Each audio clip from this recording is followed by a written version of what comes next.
بسم اللہ الرحمن الرحیم۔ السلام علیکم ورحمۃ اللہ وبرکاتہ۔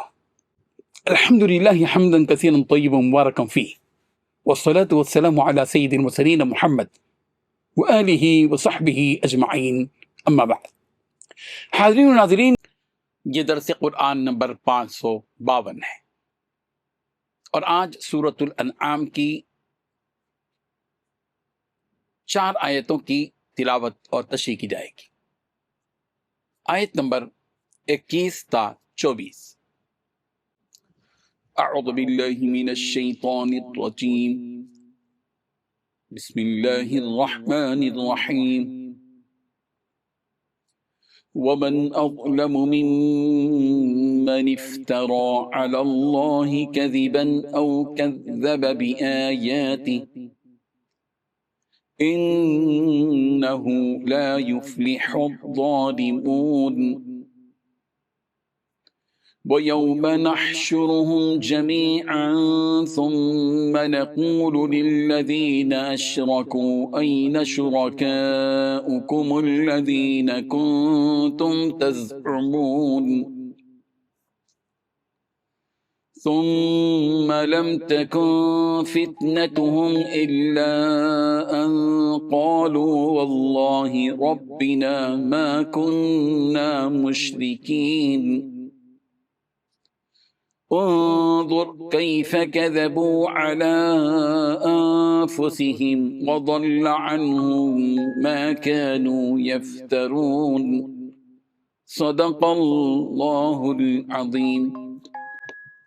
لفظی ترجمہ یوں ہے، ومن اظلم، اور کون زیادہ ظالم ہے، ممن، اس شخص سے جو افترا علی اللہ، باندھے اللہ پر، کذباً جھوٹ، او یا کذب جھٹلائے، بآیاتی، اس کی آیات کو۔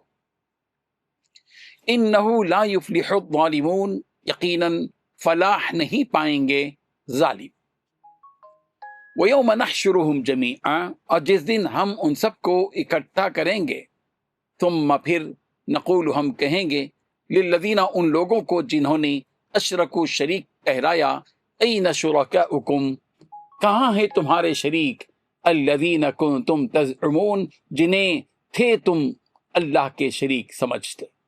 ثم لم تکن فتنتہم، پھر نہ ہوگی ان کی معذرت، الا مگر، ان قالو، کہ وہ کہیں گے، واللہ، قسم ہے اللہ کی، ربنا، جو ہمارا رب ہے، ما کننا مشرکین، نہیں تھے ہم مشرک۔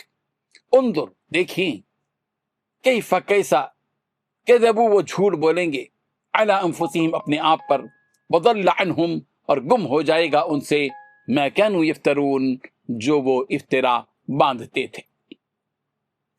ترجمہ یوں ہے، اور اس شخص سے زیادہ کون ظالم ہے جس نے اللہ پر جھوٹ باندھا یا اس کی آیتوں کو جھٹلایا۔ کچھ شک نہیں کہ ظالم لوگ کامیاب نہیں ہوں گے۔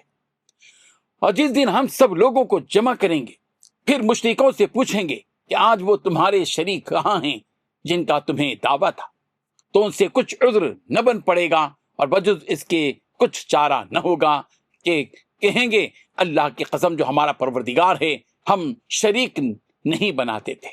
دیکھو انہوں نے اپنے اوپر کیسا جھوٹ بولا، اور جو کچھ یہ افترا کیا کرتے تھے سب ان سے جاتا رہا۔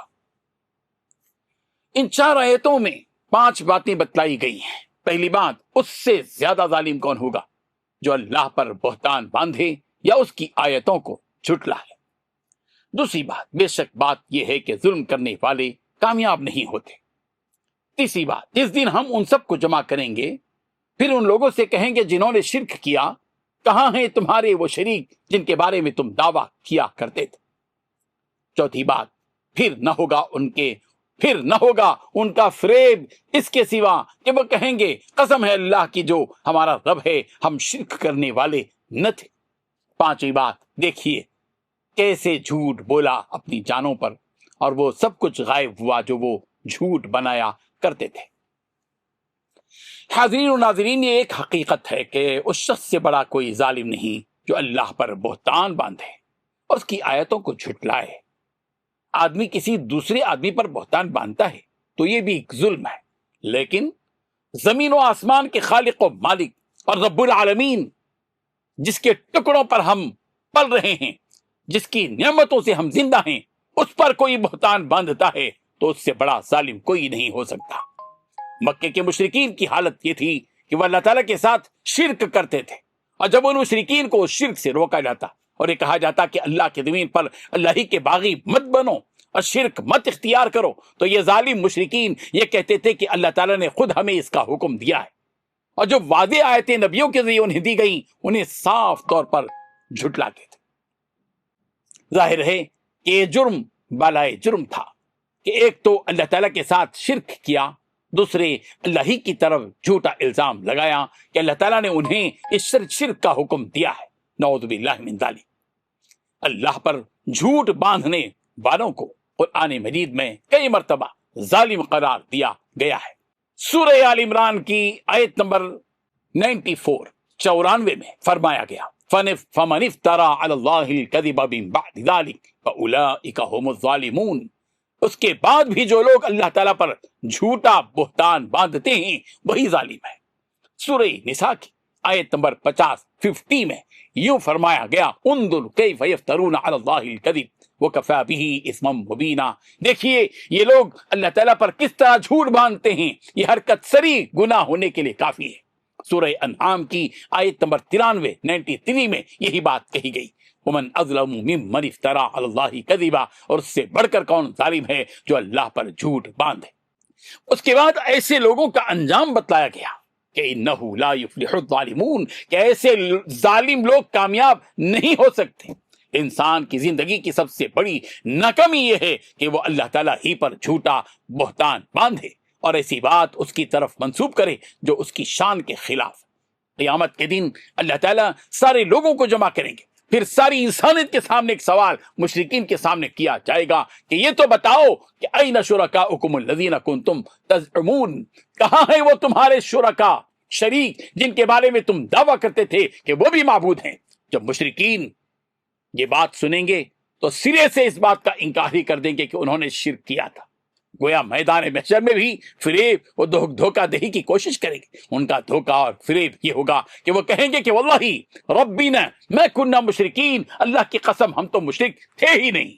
گویا جھوٹ بول کر دوزخ کے عذاب سے بچنے کی ناکام تدبیر کریں گے۔ اللہ تعالیٰ رسول رحمت صلی اللہ علیہ وسلم سے فرما رہے ہیں کہ دیکھیے پیغمبر کس طرح یہ اپنی جانوں پر جھوٹ بول رہے ہیں، دنیا میں جو وہ جھوٹ بنایا کرتے تھے وہ سارا کا سارا غائب ہو گیا۔ اللہ تبارک و تعالی ہم سب کو شرک سے بچائے، ہماری زندگی کے آخری لمحات تک ہم دین و ایمان پر، اسلام پر، توحید پر باقی رہیں، اور ہماری موت آئے تو کلمہ لا الہ الا اللہ کے اقرار پر آئے۔ آمین۔ وآخر دعوانا ان الحمد للہ رب العالمین۔ ڈیلی درس قرآن کو سبسکرائب کیجئے، اپنے تاثرات اور مشورے ارسال کیجئے، اور متعلقین کے گروپ بنا کر انہیں روزانہ درس قرآن بھیجیں اور اجر ثواب پائیں۔